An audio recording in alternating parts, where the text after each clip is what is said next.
Nirmanuje, without human habitation. Aranye, in the forest. Pippala, banyan tree.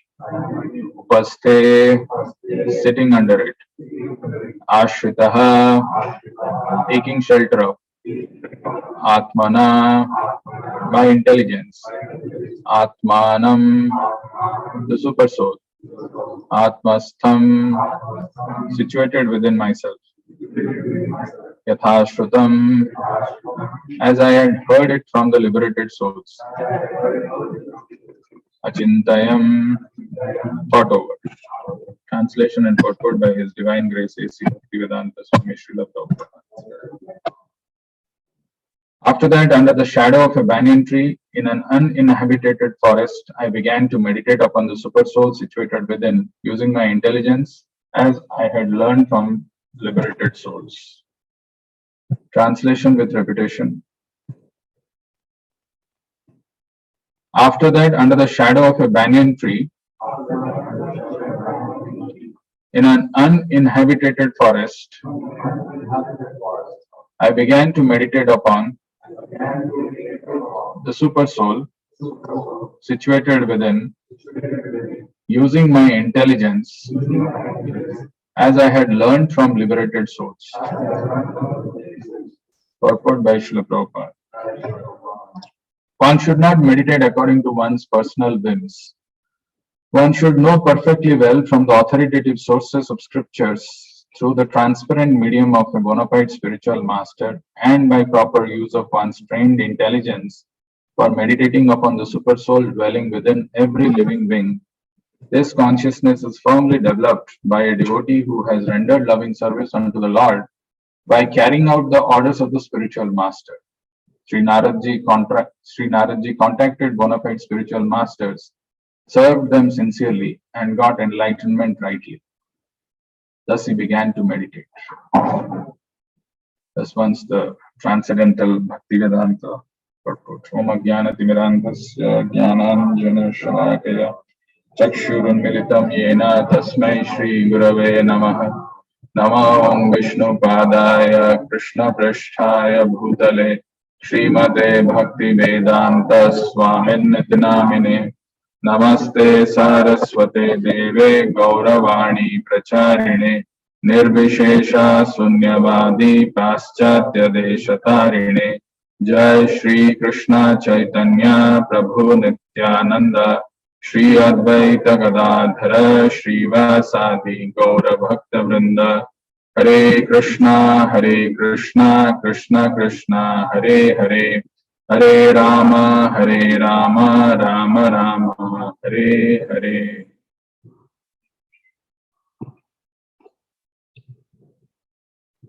Hare Krishna. So we are reading from the conversation of Vyasadeva and Narad Muni, one of the greatest historical conversation. And Narad Muni giving his past life, narrating how things transformed in his own life. And we have seen so far the small boy Narad Muni. He lost his mother, the only shelter that he had. And then he continued to walk in the northern direction, where he found so many attractive things, yet he continued to walk. And then in the last verse, we had seen that he drank some water and his mental and physical fatigue was exhausted. And today we are seeing this verse where it is mentioned, Tasmin nirmanuje ranye vippalopastha ashritaha atmana atmanam atmastam yathashrutam achintaya. A wonderful verse and very beautiful purport by Srila Prabhupada. If you see the word-to-word meaning, if you see the synonyms, there are two things I want to point out. One is the use of the word atmana, atmanam, atmastham. We've been seeing this yesterday also. Prabhupada was mentioning that the word atma has multiple meanings, and here this three words atma have got three different meanings. The first atmana is referring to by intelligence.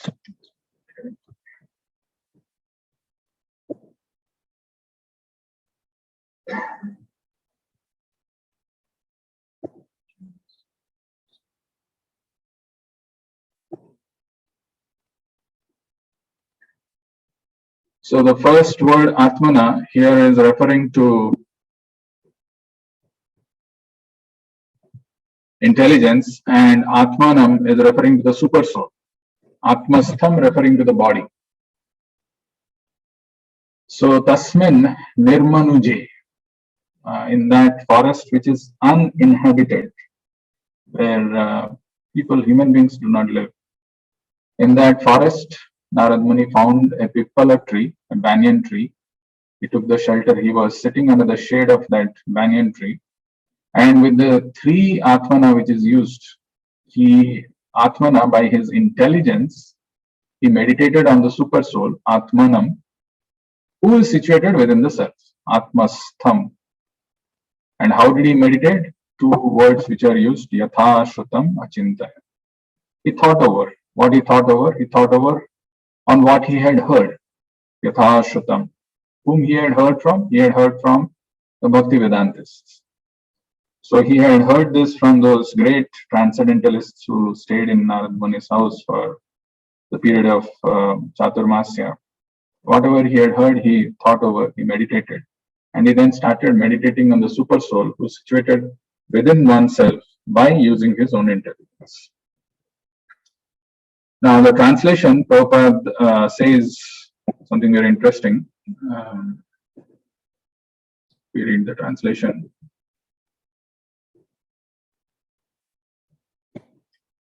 The translation says, after that, under the shadow of a banyan tree in an uninhabited forest, I began to meditate upon the super soul situated within, using my intelligence as I had learned from liberated souls. I have divided it in three parts. First is for meditation or for doing any kind of spiritual practice. It is required, a person needs to be free from external disturbances. Uninhabited forest. Now that's a very important thing. Of course, we can't find it in this material world because hardly there are forests, and hardly there are forests which are, when hardly forests, so forget about uninhabited. So uninhabited forest is the first thing, or at least finding a place where one is free from the external source of disturbance, where one can meditate on the spiritual things. It's not a small, easy subject or topic that we are delving in. So it requires that amount of tranquility and peaceful environment. Then the second thing that Prabhupada is saying, that meditating upon the super soul using my intelligence. Meditation cannot be done arbitrarily on any random things. Meditating upon the super soul. Because this is mentioned in Bhagavad Gita, even an advanced yogi, when he perfects his practice of yoga, he learns to meditate on the super soul. He may start meditating on some object or some void, but as he gradually advances, or if he's coming in a bona fide parampara, he has heard it, then he would understand that the purpose of meditation is to meditate on the super soul situated within the heart. And that can only be done using one's intelligence. Meditation is not a small thing. It doesn't happen so easily because our mind is turbulent, flickering, obstinate, dridham, maddening. It's not easy. So it requires intelligence. And the third thing which Prabhupada is telling is, as I had learned from liberated souls. We can't invent our own method.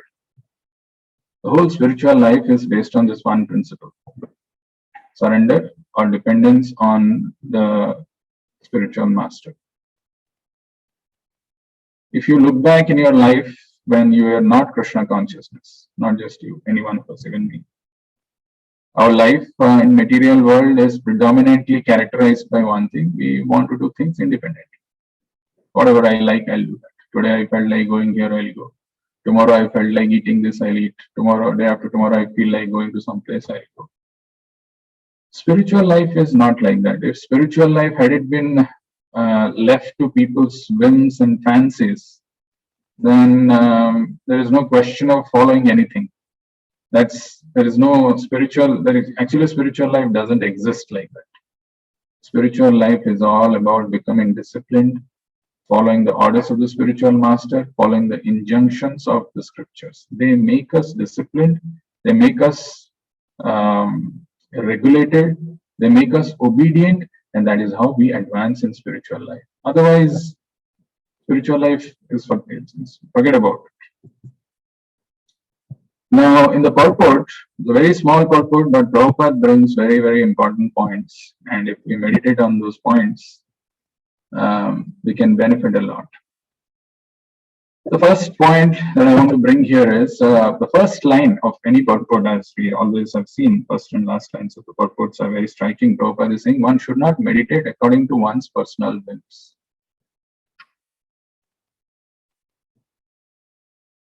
Now, this is a very interesting proposition. One should not meditate according to one's personal whims.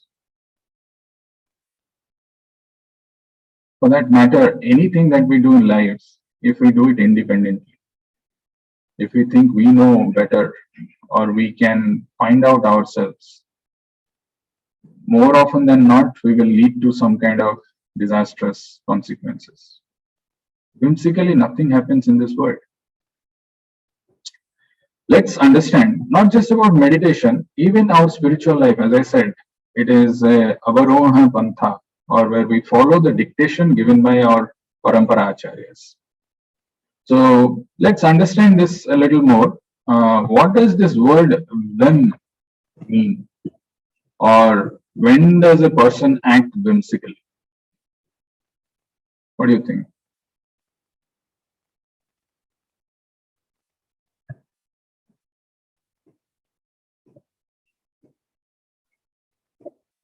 When does a person act whimsically?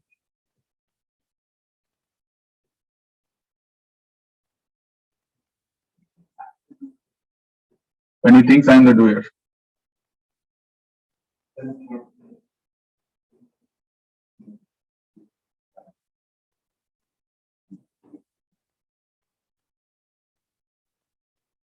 Okay, refine.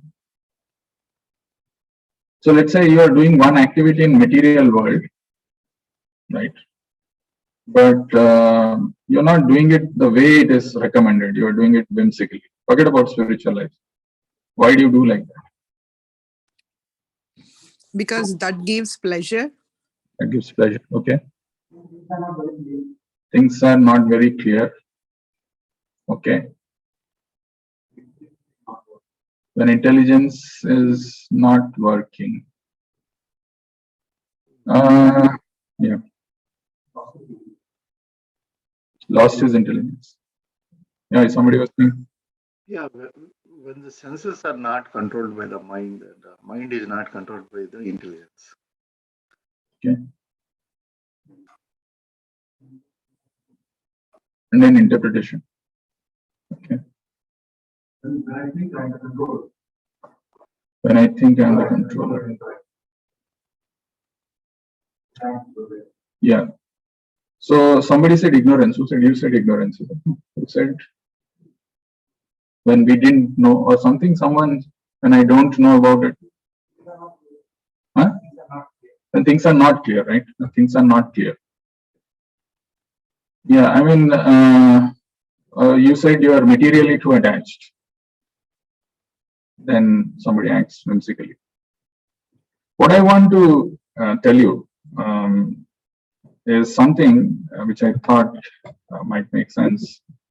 Whim, actually, the definition of whim as per the dictionary is a sudden desire or change of mind, especially one that is unusual or unexplained. She bought it on a whim. Okay. Now, why does somebody act whimsically? The reason, as Prabhu also mentioned, independence. Independently. When I have no conviction in the process recommended, or when I have less, not 100% conviction, I have some conviction, but I am not fully convinced about it, then I start acting independently. Or when I have doubts about the process, I want to explore something else. I want to see, maybe this is the way, I know better.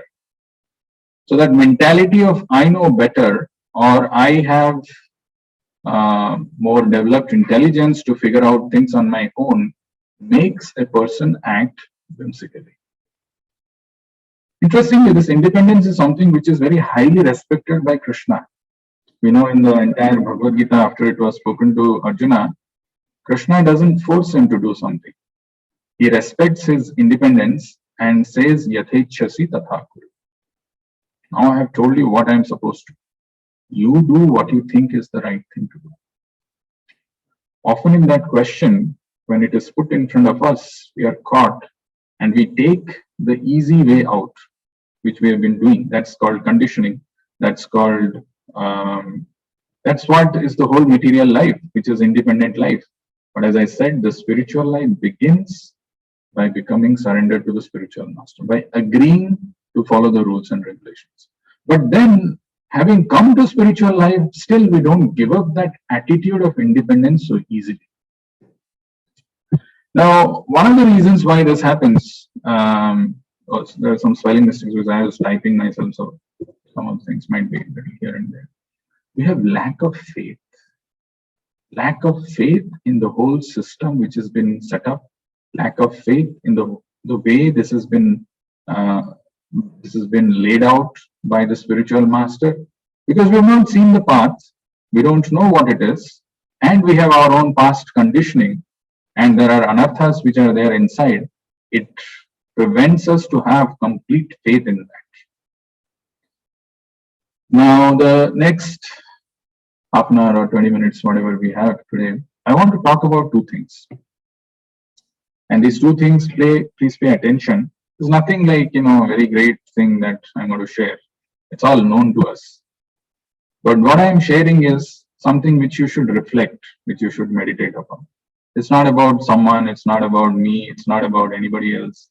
It's about how we make progress, and a progress which is tangible in our spiritual life, in our spiritual journey, by which the progress can be measured by seeing the person's satisfaction and the contribution that he's making to the mission of spiritual master. Now, the word faith is such an important thing in this whole process. How important it is, I just saw a statement in Bhagavad Gita, very striking. I thought it's very, very striking. It's in the 9th chapter, 3rd verse purport, where Prabhupada has written, it is only by faith that one can advance in Krishna consciousness. The sentence got me thinking. It's only by faith that one can advance in Krishna consciousness. Very powerful sentence. The verse talks about faith in spiritual life or in the spiritual thing. But Prabhupada in the purport mentions this one line. It's only by faith that one can advance in Krishna consciousness. So imagine if your faith is not strong, and obviously you will not make progress. I want to ask certain questions on your behalf, for all of us, as to what is this faith? What are the types of faith? What is the result of spiritual faith? And who can be faithful to Krishna? Actually, I saw some more things, but I was just doing this yesterday night and today about faith.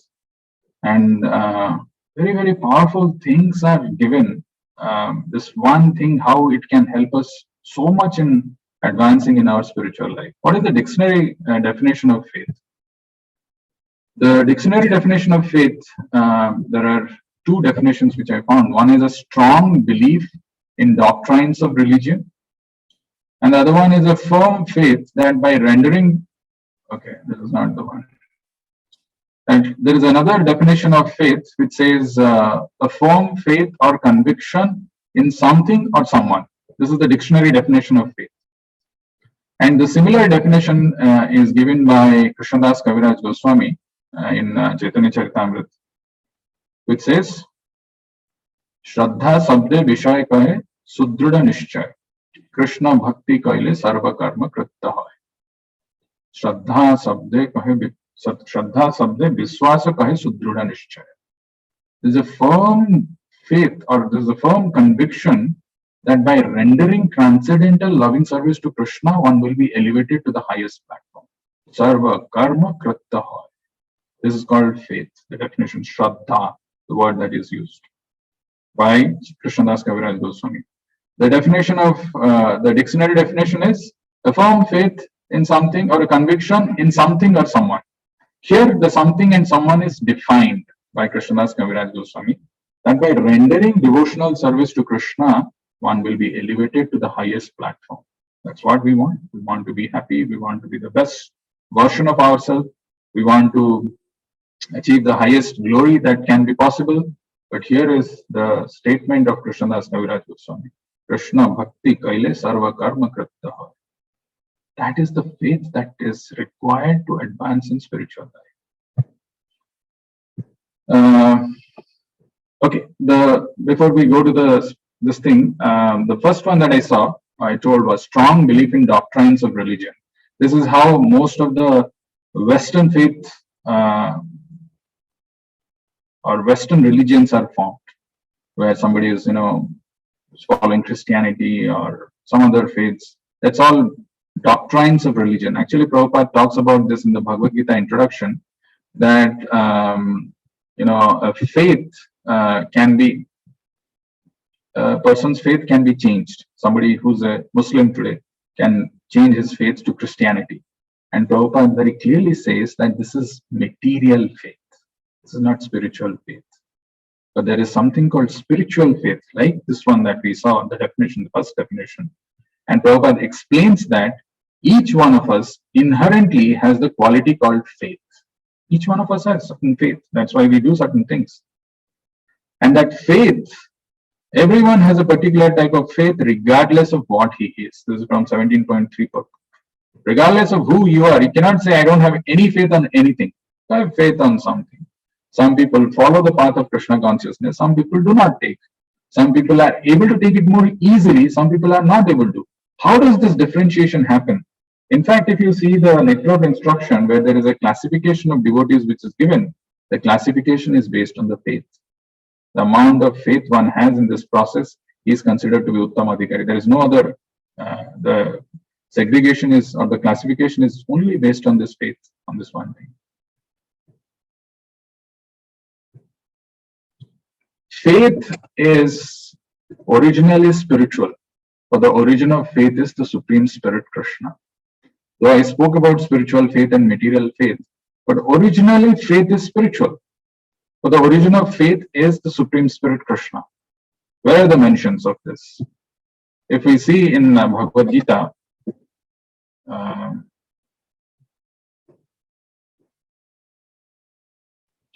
I want to give you some quotes, references, just to instill that thing which Krishna has spoken in Bhagavad Gita, how the faith, the origin of faith is Supreme Spirit Krishna. We know this verse, Janma Dasya Yataha, right? In Bhagavatam begins with this verse, that the creation, Janma Adi Yasya Yataha. So, not just creation, maintenance and annihilation comes from that Supreme Absolute Truth. So Krishna is the origin of everything. What is the small thing, faith, that you're talking about? Everything. Creation, maintenance, and annihilation. Janma Dasya Yataha. Let's see in Bhagavad Gita. Some are verses, some are quotations. If you know, it's well and good. If you don't know, we can see. Aham Sarvasya Prabhavo. Krishna says, I am the master, I am the controller of everyone. Aham Sarvasya Prabhavo. Then he says, everything rests upon me as pearls are strung on a thread. Which verse is this? Mai protamidam sarvam sutre maniganaya. Everyone follows my paths.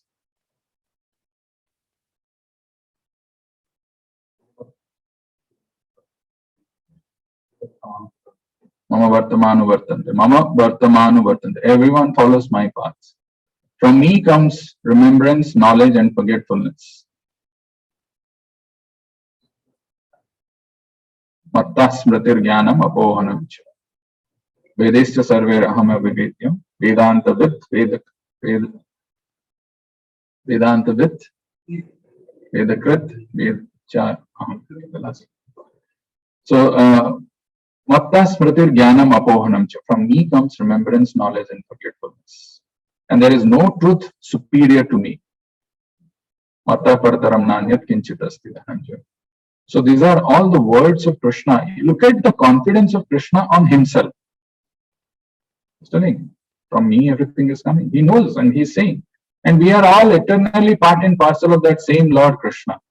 If we are part and parcel of the Lord Krishna, who has got so much of confidence and faith on himself, we should also have that faith on him and on his devotees. That's a natural thing. But unfortunately, what is that unfortunate thing happens, which Prabhupada actually explains in elsewhere? The unfortunate thing which happens is that our faith gets covered with this modes of material nature. Let's understand that a little bit.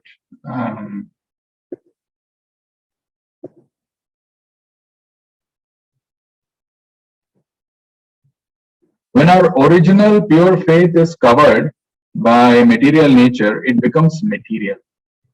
Prabhupada explains, as long as one's faith is not completely in purified goodness, the faith is subject to contamination by any of the modes of nature.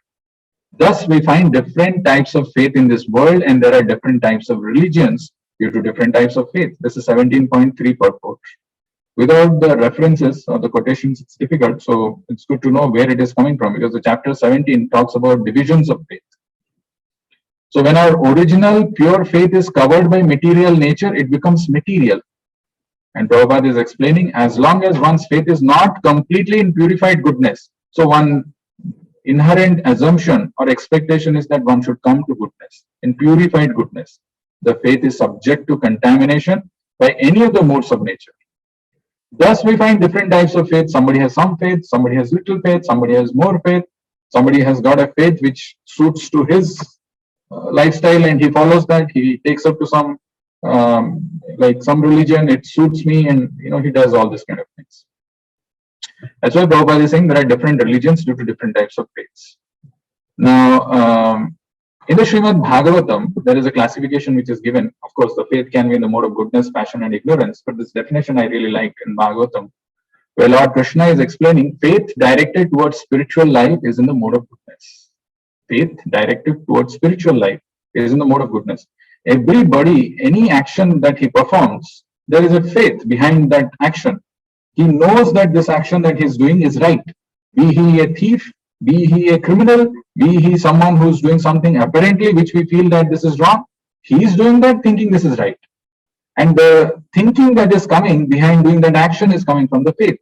So faith directed towards spiritual life is in the mode of goodness. Faith rooted in fruitive work is in the mode of passion. Faith residing in the irreligious activities is in the mode of ignorance.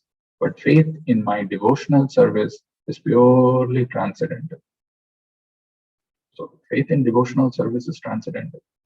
Interesting.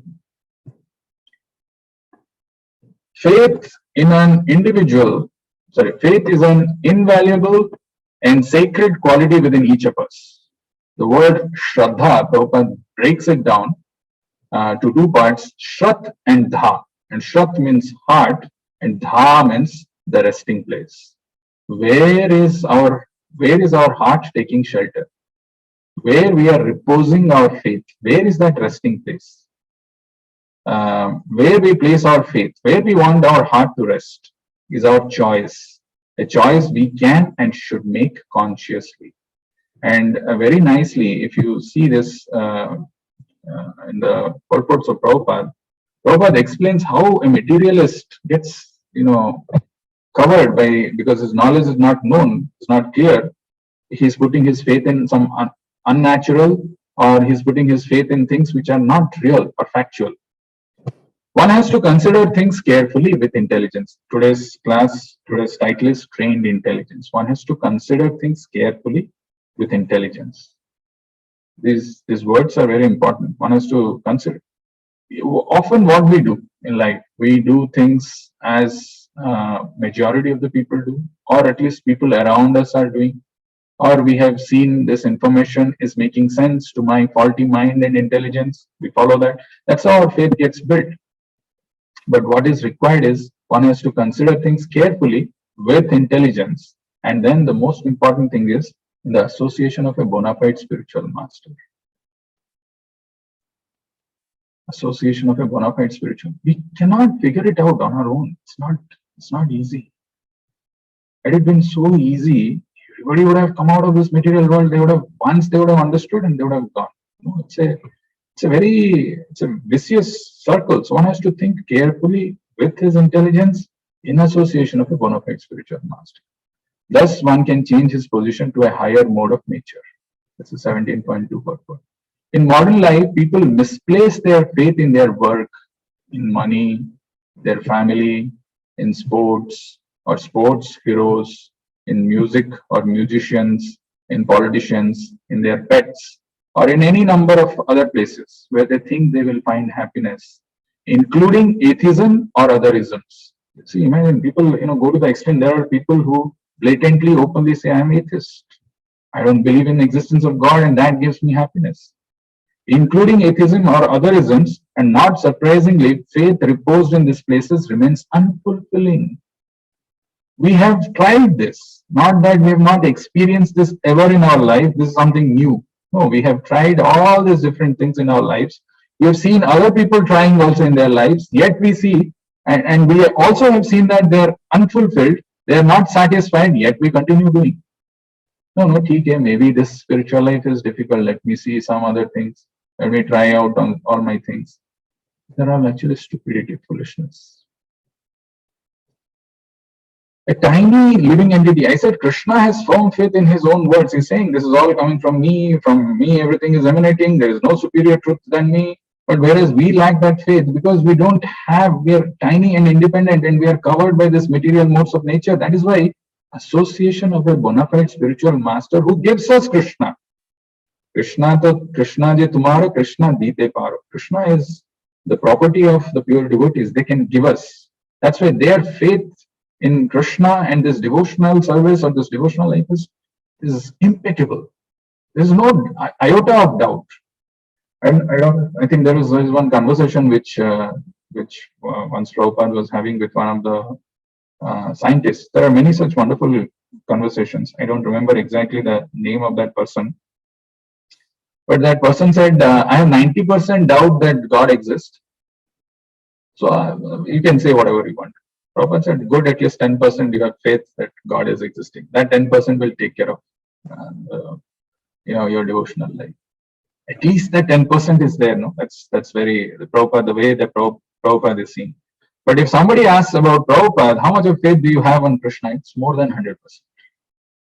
More than 100%. They know it. They are pure devotees. They have experienced that spiritual life. They are from the spiritual world and they're coming and they're giving it to us.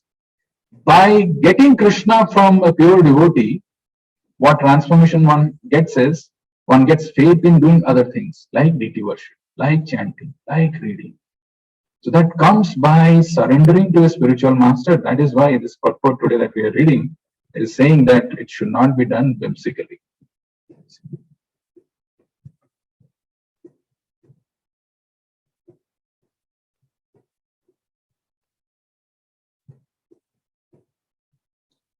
Now, having spoken about the types of faith, I want to talk about the results of spiritual faith. What happens if you develop, your faith becomes clear, or you have the right faith, as we saw the spiritual faith. If you have that spiritual faith, what happens? Once properly reposed, the results of faith are astonishing. This is all Prabhupada's purports. From spiritual faith, faith in Krishna and his devotees come divine blessings. How does that small boy Narada Muni, how did he get that conviction to follow that path? Where did it come from? How did he get inspired to walk in the northern directions, being fearless, not being allured to all those material things, which we all feel? We feel fearful, we feel attracted to these material things. How did he get convinced? The conviction comes when somebody develops faith in the words of a pure devotees and tries to follow that 100%, the conviction comes. So once properly reposed, the results of faith are astonishing. From spiritual faith or faith in Krishna and his devotees come divine blessings. The process is very simple. One need only be firmly convinced by the spiritual master that Krishna is the Supreme Personality of Godhead. If one decides this, he can make further progress by thinking of Krishna, chanting of Krishna, and glorifying him. We lack faith in all these activities because we don't have faith in Krishna. We don't have faith that we are Krishnas. And that faith can come by surrendering to Prabhupada, by following his instructions, Once one gets that, all this process is just byproduct. Like Narada Muni followed in the northern directions and he just took some water, gifts of nature, Prabhupada says. We don't need to go and beg some people, there are, for mendicants, he just goes to a householder life to enlighten them. Otherwise, for his necessities, he can depend on the gifts of nature. That's what Narada Muni did and sat for meditation, because this is the most important thing. The important thing in our human life is to endeavor for self-realization, which can happen by the mercy of the spiritual master. There is then no doubt that such a fully surrendered devotee will receive blessings of Lord Krishna. This is Chaitanya Charitamrita purport. Moving further, what happens when you have spiritual faith? Very interesting things happen actually. So,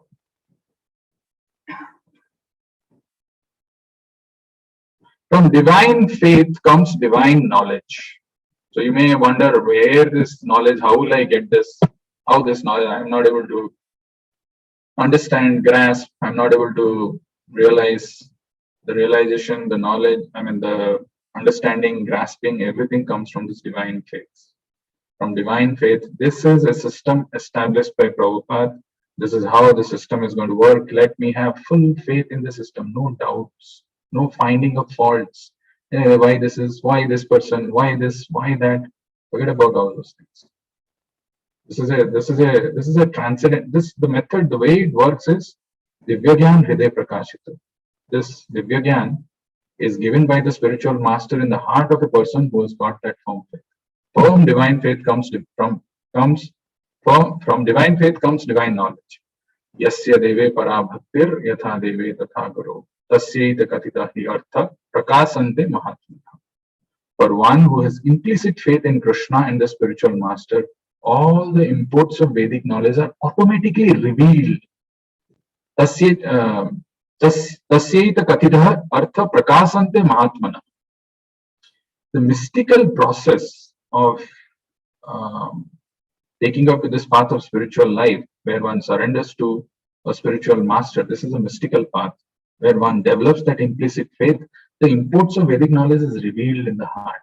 You can't, ऐसा ही सोचा था करने के लिए, why this is not happening? This is not the way it doesn't work.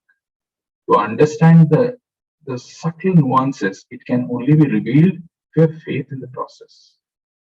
Otherwise, it remains as a mystery. You may think I am a very superior person, I am a very intelligent person. This system seems to be not working. There are some flaws. I can find flaws. Everybody can find flaws. But it works when you have faith in the system. This is from Svetaswatar Upanishad. Then from divine faith comes wisdom, understanding, detachment, and spiritual progress. Having some faith in me, this is Prabhupada saying, and in this Krishna consciousness process is the first and only requirement for getting actual wisdom. If there is faith, understanding will follow. And as your understanding increases, so will your disgust with the spell of illusory energy. There's another thing. People say, why I am not able to get detached from this material world? Well, the reason being you don't have the proper understanding. And the sign of somebody who's making advancement, he'll automatically develop a disgust with this spell of illusory energy. It will not look attractive. Because you understand, these are all temporary, trivial, false, non-permanent things. How can I ever repose my faith in these things? It automatically comes. And when you voluntarily give up your entanglements in the material world, then the progress is assured. This is PQPA. From divine faith comes divine ability. See? Oh Lord, I am simply praying for your mercy so that I will be able to convince them about your message. Srila Prabhupada, this is Martine Bhagavad Gita. From divine faith comes divine ability. I may not have the ability, I may lack it. But that faith in Krishna, the faith in Krishna's words, I'm simply praying for your mercy so that I will be able to convince them about your message. I can't convince it on my own. But oh Lord, please give me your mercy. You have brought me here. That is the faith. I'm simply praying for your mercy so that I will be able to convince them about your message. Actually, Srila Prabhupada is an embodiment of faith. If you see the transcendental faith, spiritual faith that Prabhupada had, just incredible. From spiritual faith comes the last thing that I put here is incredible courage. People feel fearful. Kya hoga, kya nahi, kya. Every step they are fearful. Spiritual faith comes incredible courage. Two examples of this. First is Prahlad Maharaj, 5-year-old boy, standing in front of the biggest, most powerful demoniac personality of the universe. Had so much conviction in Krishna's protection. From spiritual faith comes incredible courage. Srila Prabhupada himself, 1969 at the age of 70, 1965 at the age of 70, traveling to a foreign country to preach this message of Chaitanya to people who have no understanding of Krishna consciousness, no contacts, no money, no support, no resource. Incredible courage. And living in a place called the Bowery. I don't know if you have seen in Mumbai in the slums called Dharavi. If you have seen, you would never visit there again. Or if somebody says you go and stay there, don't go. Because we are used to certain kind of lifestyle and living standard, and having seen that and having lived that, if somebody asks us to go and stay in a place called Dharavi, I would never go. Bowery, as per those early disciples of Srila Prabhupada, is worse than Dharavi. Yet Prabhupada went there. All drug addicts, all kinds of there. One crazy person with gun and all kinds of things. Those people were living in there, and then Prabhupada goes there and stays there, transforms this people. Where does this courage come from? We go and see iska ghar acha hai, nahi hai, kya gaadi hai, kya nahi hai, all kinds of mental calculation. It comes, this is spiritual faith. Spiritual faith comes incredible courage. Now, the last thing that I want to talk about before, so I want to talk about two things, as I said at the beginning. The first thing that I'm talking about is this faith and how this faith can make huge transformation and our life can transform. The second thing that I want to talk about is who can be faithful to Krishna, because this is an important thing, right? There are two things which I found, which is very interesting to know. This is 7.28 purport Bhagavad Gita. Prabhupada explains that those who are pious can have faith.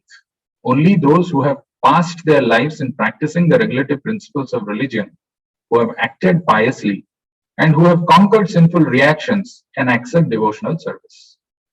Anybody knows which verse is this?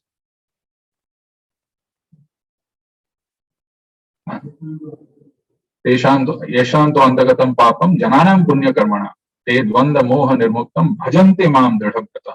If you want to engage in devotional service to Krishna, Krishna is putting some conditions. Tesham tu antagatam papam. First, full stop to all the sinful activities that you have done. Yesham tu antagatam papam jananam punya karmana. And you should have done some pious activities. Only those who have passed their lives in practicing the regulative principles of religion, who have acted piously, and who have conquered sinful reactions can accept devotional service and gradually rise to the pure knowledge of the Supreme Personality of Godhead. This is Bhagavad Gita. But slight contradiction is there. So here, what is it saying, this verse or the purport is that you need a prerequisite. You need to have some pious background, then only you can engage in devotional service. Right? Otherwise, you can't engage. But there is another reference where it is mentioned that pure devotional service in Krishna consciousness cannot be had even by pious activity in hundreds and thousands of lives. It can be attained only by paying one price, that is intense greed to obtain it. If it is available somewhere, one must purchase it without delay. This is Chaitanya Charitamrita. Krishna Bhakti Rasam Bhavita Mati. Krishna Bhakti Rasa Bhavita Mati. There is a rasa. Krishna Bhakti has a mellow. Mati, my mati should be soaked, should be completely absorbed in that. Krishna Bhakti Rasa Bhavita Mati. If that thing is available anywhere, buy it. Don't see who's selling it. Wherever it is, whoever it is. If that person has that, buy it. For buying that, you need one currency, that is intense greed. So here it is mentioned that you don't need any pious activity. Pure devotional service in Krishna consciousness cannot be had even by pious activity in hundreds and thousands of lives. It can be attained only by paying one price, that is intense greed to obtain it. How do we reconcile this? Because the first one is saying you should have some pious background. Only when you have pious background, then you can progress in the path of devotional service. What is the answer again? Answer is actually given by Prabhupada. It's a little difficult, but it's very interesting to know. Um, Pious activities can be actually divided into three categories. I don't know how many of you know this, but this is there in the purport of Chaitanya Charitamrita. Just give you the reference. It can be divided into three categories. Not every pious activity is same. There are different categories of pious activities. There is bhakti unmukhi sukruti. There is jnana unmukhi sukruti, and there is moksha unmukhi sukruti. So sukruti or pious activity which will induce, which will produce a desire to engage in devotional service. Sukruti or pious activity which will induce to pursue the path of knowledge. Sukruti or pious activities which will induce for one to become desirous of liberation. They are three different categories. They are not the same. And Prabhupada explains that actually. The good fortune of Bhakti Unmukhi is attainable only when one comes in contact with a devotee. The Sukruti, the pious credit to engage in devotional service for a person comes when he comes in touch with a devotee. That's how he develops that.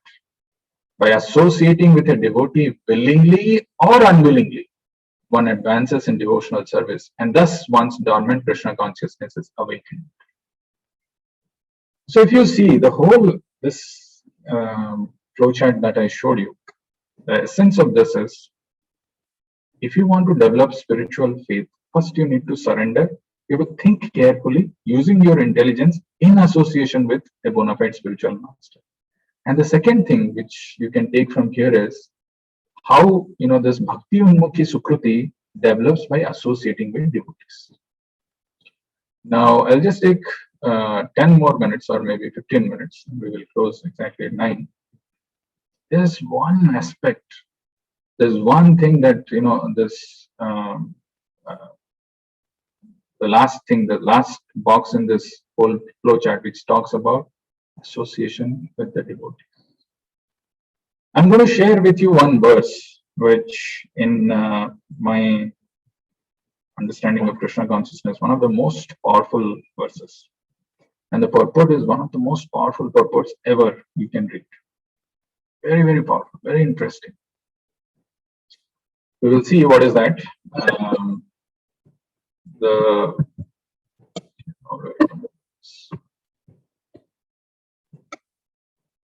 The verse that I want to talk about is a prayer from Dhruva Maharaj.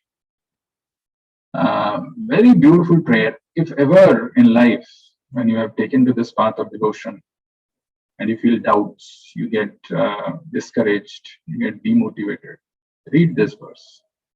Read this verse and understand what's going wrong in life. Very powerful verse. Bhaktim muhu pravahatam tvaime prasango bhuyad ananta mahatam amalasayanam yenan jasolbanam purvyasanam bhavadhim neshye nakatha mritapanam. Somebody is not.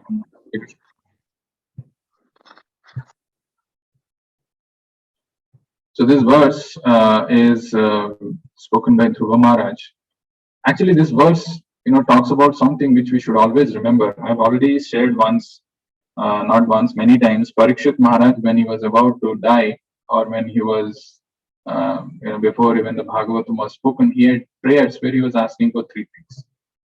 Here, Dhruva Maharaj is just asking for one thing in life, just one thing. Bhaktim muhu pravahatam tvaime prasango bhuyad ananta mahatam amala sayana yenan jashobalabnam uruvyasanam bhavadhim neshye bhavat gunakathamrita panamata. What is actually Dhruva Maharaj praying? Dhruva Maharaj is saying that, "O unlimited Lord, kindly bless me so that I may associate with great devotees who engage in your transcendental loving service constantly." His only prayer is, just give me this blessing that I may associate with great devotees who engage in your transcendental loving service constantly. As the waves of a river constantly flow, such transcendental devotees are completely situated in uncontaminated state of life. By the process of devotional service, I shall surely be able to cross the nascent ocean of material existence, which is filled with the waves of blazing fire-like dangers. It will be very easy for me, for I am becoming mad to hear about your transcendental qualities and pastimes, which are eternally existent. You see, the whole Krishna consciousness life, or the whole spiritual life, is centered and revolving around this one thing called association with devotees. Because if you have that, rest of the things he's telling that, if I'm in association of the devotees, then I will hear about your guna, I will hear about your qualities.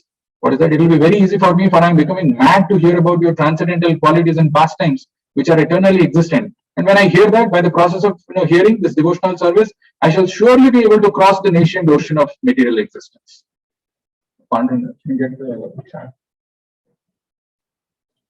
I will read the purport, very powerful purport. I want to share some things from this purport. Just hear this purport. As I said, this is one of the most powerful purports. 4.9.11, if you remember this verse. Very interesting verse. The significant point in Dhruva Maharaj's statement is that he wanted the association of pure devotees. Transcendental devotional service cannot be complete and cannot be relishable without the association of devotees. See, you see this transcendental devotional service cannot be complete and cannot be relishable without the association of devotees. If you don't have association of devotees, forget about the devotion. It's not transcendental devotional service cannot be complete. It cannot be relishable. We have therefore established the International Society for Krishna Consciousness. Anyone who's trying to be aloof from this Krishna Conscious Society and yet engage in Krishna Consciousness is living in a great hallucination. But this is not possible. So you want to say, no, I'll not go. I'll not go to temple. I'll not be in association of devotees. I know, Prabhupada, I can do myself. I'll live outside. You're living in an hallucination. From this statement by Dhruva Maharaj, it is clear that unless one is associated with devotees, his devotional service does not mature. It does not become distinct from material activities. Very significant point. It does not become distinct from material activities. The Lord says, Satam prasangan mama virya samvido avad vihrit karna rasayana katha. Only in the association of pure devotees can the words of Lord Krishna be fully potent and relishable to the heart and ear. Only in the association of devotees, Krishna's words will make sense. Otherwise, bhakti is not a theoretical thing that we can just read from books or we can get initiation and it will be done. It's not. Actually, it is the maturity in devotional life comes by associating with devotees. In our Krishna Consciousness Society, we have full engagement 24 hours a day. Every moment of our time is always busily engaged in the service of the Lord. This is called incessant flow of devotional service. Now, Prabhupada is taking a stand of a Mayavadi philosopher, and a Mayavadi philosopher like question, okay, so you are doing devotional service in association of devotees, great. But what about liberation? A Mayavadi philosopher may question us, you may be very happy in the association of devotees, but what is your plan for crossing the ocean of material existence? Dhruva Maharaj actually has given that answer. It is not very difficult. He clearly says that this ocean can be crossed very easily if one simply becomes mad to hear glories of the Lord. Bhavat Gunakatha. For anyone who persistently engages in hearing the topics of the Lord from Srimad Bhagavad Gita, Bhagavatam and Chaitanya Charitamrita, and who's actually addicted to this process, just as one becomes addicted to intoxicants, it is very easy to cross the nations of material existence. The ocean of material nations is compared to a blazing fire, but to a devotee, this blazing fire is insignificant because it's completely absorbed in devotional service. Although the material world is blazing fire, to a devotee it appears full of pleasure. Vishwam Purna Sukhayate. The purport of this statement by Dhruva Maharaj is that devotional service in the association of devotees is the cause of the development of further devotional service. By devotional service only is one elevated to the transcendental planet Golaka Vrindavan. And there also there is only devotional service. For the activities of devotional service, both in this world and the spiritual world are one and the same. Devotional service does not change. The example of a mango can be given here. If one gets an unripe mango, it is still a mango. And when it is ripe, it remains the same mango, but it has become more tasteful and relishable. Similarly, there is devotional service performed according to the direction of the spiritual master and the injunctions and regulative principles of Shastra. And there is devotional service in the spiritual world rendered directly in association with the Supreme Personality of Godhead. So they are both the same. There is no change. The difference is that one stage is unripe and the other is ripe and more relishable. It is possible to mature in devotional service only in the association of devotees. It is possible to mature in devotional service only in the association of devotees. Very importantly, this when we talk about association of devotees, one thing which we have to be very, very clear when we come in association of devotees. Association of devotees doesn't mean that you come and sit here and you get association. What does association of devotee mean?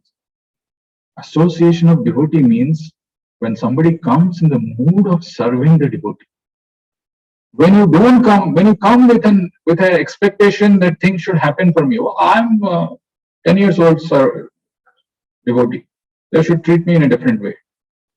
There is no association of devotees. The association of devotee happens when somebody comes in the mood, let me serve this Vaishnava, let me serve this devotee.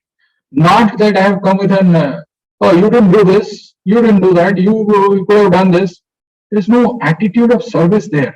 And when that doesn't happen, there is no association.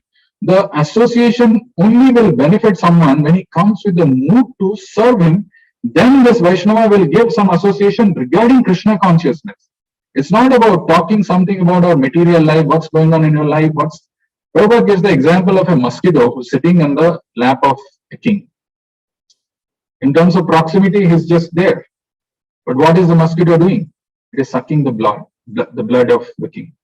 Whereas someone who's associating, who's coming with a mood of seeing how I can make, the mood is different. And that mood is very nicely captured by Vritrasura in that battle between Indra and Vritrasura, the demon. Vritrasura was a demon, and Indra and Vritrasura were fighting. Indra wanted to become victorious to get heaven. But what was Vritrasura's prayer? What was his consciousness? It is very nicely captured when he offers this prayer just before he was being cut by Indra for thousands of years. He was cutting him with his vajra. Aham hare tava pade kamula dasanudaso bhavitasmi guya manah smareta supater gunamste grinita karma karotu kayah. O my Lord, O Supreme Personality of Godhead, will I again be able to be a servant of your eternal servants who find shelter only at your lotus feet? O Lord of my life, may I again become their servant, so that my mind may always think of your transcendental attributes, my words always glorify those attributes, and my body always engage in the loving service of your Lordship. So his mood is, how do I serve? When I come with the attitude of serving a Vaishnava, the real association of a devotee happens. When I come with a mood of expectation, I should be treated like this, I should be given this prasadam, they didn't do this, they didn't do that, they didn't do this. That is actually, in another place in Bhagavatam, it is mentioned, it is manosanga. It is associating with the expectations of our mind. There is no association of devotees then. And when that happens, where is the question of benefiting and advancing in spiritual life? Where is the question of relishing spiritual life? When Krishna is missing in the center of our discussion, and the discussion is something else, then it, as Kunti Maharani prays in her prayers, Bhutanam yan mitah kali. There is going to be quarrel, there is going to be disturbance, there is going to be problems. To conclude our time together, one last thing regarding association. Of course, association of devotees is important. There is another thing which is called asat sangha, which one also has to be careful of. As we can imbibe the good qualities by associating with the devotees, the determination, faith, conviction to practice spiritual life comes. Similarly, when we associate with asat people who are not practicing spiritual life, and open our heart with them, then that contamination also flows inside. And when that contamination flows, it's not just outside people. Even in the devotee community, if you associate with people who are constant fault finders, criticizers, they are there. They have taken to this process of devotion, but their anarthas are not going. And you associate, very likely you will also develop those qualities. Yesterday's class, if you would have heard by Subhyakta Prabhu, he was mentioning about this, how we should be careful in not associating with these people. It's very easy. One example I give, in Ramayana, Who was killed by Lord Ram between Bali and Sugriva? Bali, right? Bali or Bali, whatever, Bali. So, why did Lord Ram kill Bali?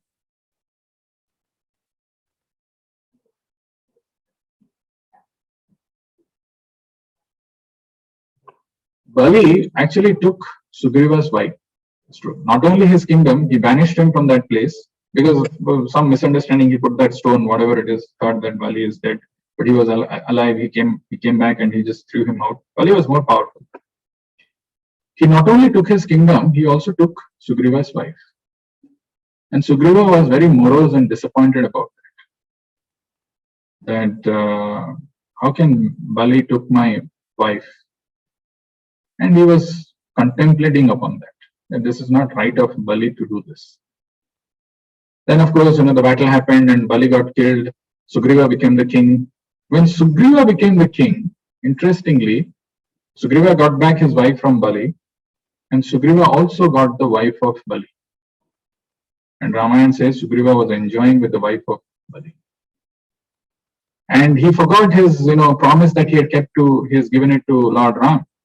And the interesting thing from that episode is when you meditate on the fault or when you meditate on somebody's some problem, repeatedly contemplate upon that, you will develop that. That is how Sugriva got into that same mentality or the same problem of capturing others' wife. Of course, he got saved when Lakshmana and Hanuman came and they woke him up from that slumber and that thing. But the point which we have to be careful. That's why some people may have some bad things. If you meditate and criticize and talk about it with other people without talking with someone, if you have to vent out, go and talk to your authority, go and talk to them saying that this is disturbing me and you'll be safe. But if you do it with others, you give words to those thoughts, then they become even more dangerous. They become Vaishnava aparad, and repeated meditation only leads to developing those within oneself. So, if you really want to learn how to take association of devotees, the great example which is given is in Chaitanya Charitamrita, where once Lord Chaitanya Mahaprabhu himself was tired after doing a Sankirtan in Sarvabhauma Bhattacharya's house, and he was lying on the labyrinth, on the doorstep, right at the door, and his servant Govinda, Chaitanya Mahaprabhu wanted him to massage his feet, and he was doing that. Govinda was doing massaging of Chaitanya's Mahaprabhu's feet, and then Mahaprabhu said, "You can jump over and go to the other side so that you can massage me well." He does that, and after that, when Mahaprabhu thought that his fatigue is gone, he said, "Now you can go and have prasadam." Govinda heard that, but he kept quiet. He didn't say anything. And much later, after some time, when Chaitanya Mahaprabhu got up, he asked, "Why didn't you go for prasadam?" He kept quiet. But Chaitanya Mahaprabhu could understand his heart. This one simple incident actually talks a lot. When it came to serving the Lord, he didn't mind crossing him. It's an offense to cross somebody's feet, and that to Mahaprabhu's feet, but he did that because he wanted to serve. Whereas when it came to, for his own sense gratification, eating, he thought is just satisfying my senses. He did not do that. Chaitanya Mahaprabhu appreciated him and gave him pure bhakti, pure devotional service. So the mood of associating with devotees, the mood of associating with the Lord should be how I can engage in their service. When we engage in their service, that the mercy flows. A person feels satisfied and he gives something. When somebody comes with an attitude that I'll show you, this is wrong, the way you told is not right, then there is no association of devotees. This is with bhutanam yan mitah. So this important principle, if we remember, and if we take shelter of a bona fide spiritual master, then we can have the same conviction like Narada Muni had to sit there and meditate under that pipala tree without any deviation. Very blissfully, we could do this. I'll stop here and see if you have any questions.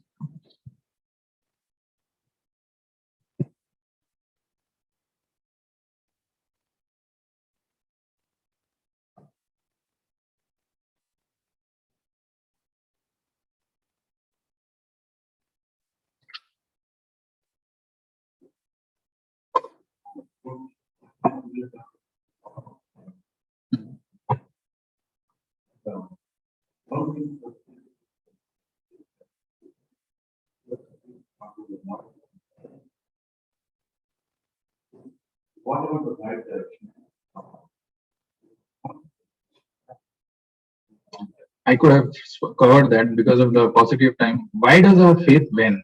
Why does it go down sometimes? Is that okay? Yeah. Beyond his, it happened. Yeah, yeah, yeah.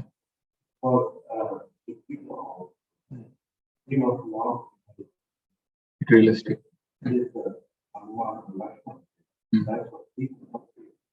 Right.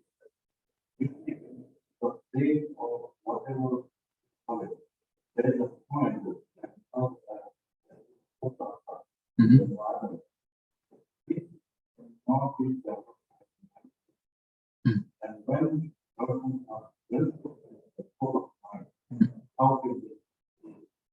Right.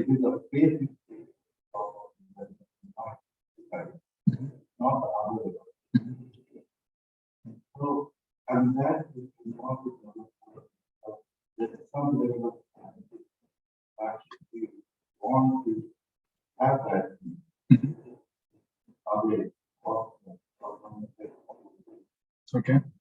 So what is the question? How do we solve this?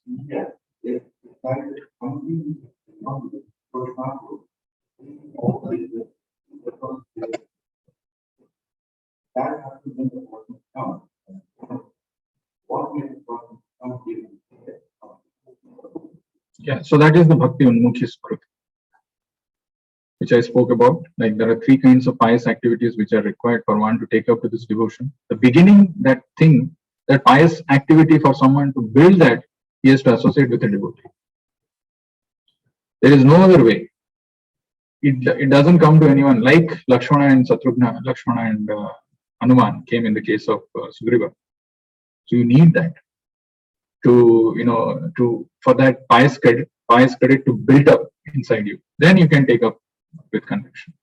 The most important thing is to surrender to a bona fide spiritual master, because the idea that first, if you have even theoretically understood that you are Krishna's and you need to have faith in Krishna's words, to carry on with that you need Krishna from the Lord, from the spiritual master.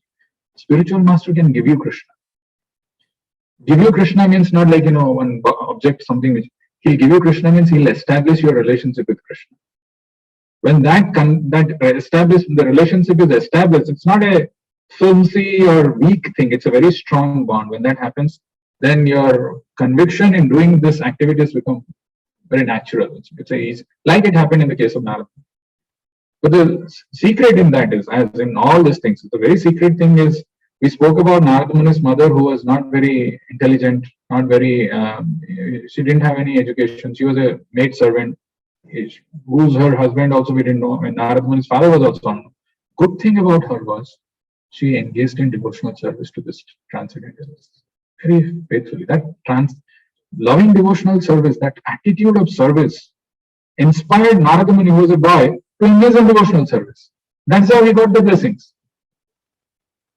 So when we do that, with the mood of coming to serve, magic happens. Because they blessed him seeing his attitude, seeing his service attitude, they blessed him. That thing we sometimes forget. In association of devotees, we come with our expectations. Then there is no association of devotees. When you come, which place I'm going to sit, where am I going to eat, what kind of prasadam is my entitlement? Nothing is. It is the mood of giving here. Mood of, if you come with a mood of receiving, this all should come. Association doesn't happen.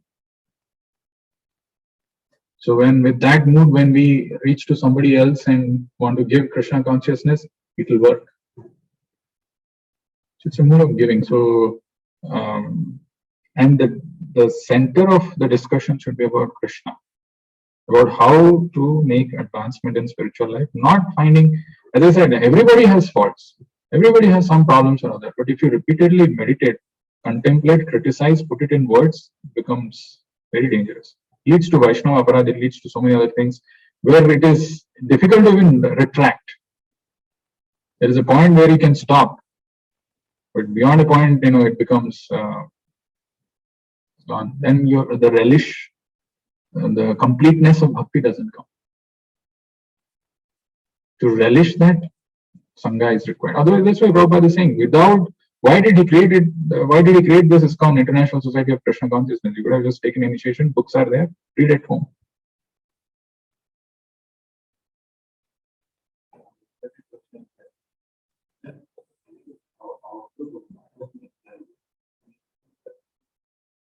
So Prabhupada is saying, with the faith, knowledge and everything will come. Once you have faith in this process, that devotional, that spiritual knowledge will be revealed in your heart. Yasya deve parabhaktir yatha deve tatha guru. Once you have an implicit faith in Krishna and Guru, tasyaita prakasante mahatmana, that thing will be revealed in your heart. It's a very mystical thing. How did Prabhupada develop that kind of implicit faith, that courage? Where did Prabhupada get this courage? And why we are not getting that? Because we don't have faith, implicit faith in the words of spiritual master and Krishna. When we have that knowledge will come.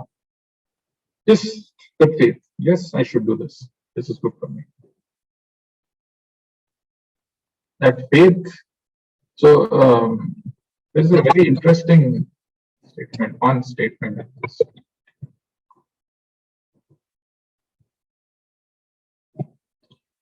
There is a Back to Godhead magazine article which says,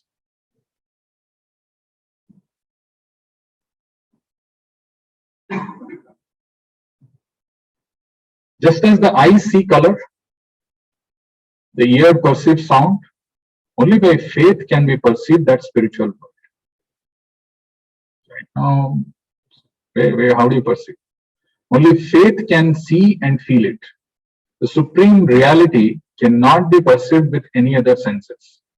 Faith is the real function of the soul, and that is awakened by the agents of Vaikuntha, the saints. By faith, one's association with saints increases, and by this transaction, the culture of reality takes place. Perceiving spiritual reality is the function of the soul. You see, it starts with a small faith, and that faith, gives you more faith to engage in devotional service, and that process of engaging in devotional service only continues till the end of your life and beyond. Because in your liberated state also, the person is engaging in devotional service. Here it's called Vidhi Bhakti or Sadhana Bhakti, where you are forced to do this because you don't have a taste. But you continue associating with this and continue following the instructions of spiritual master and engaging in devotional service. When you end your life, you continue doing that naturally, normally. That's your natural state of existence. So you need the currency of faith to perceive these things. You don't have that stuff.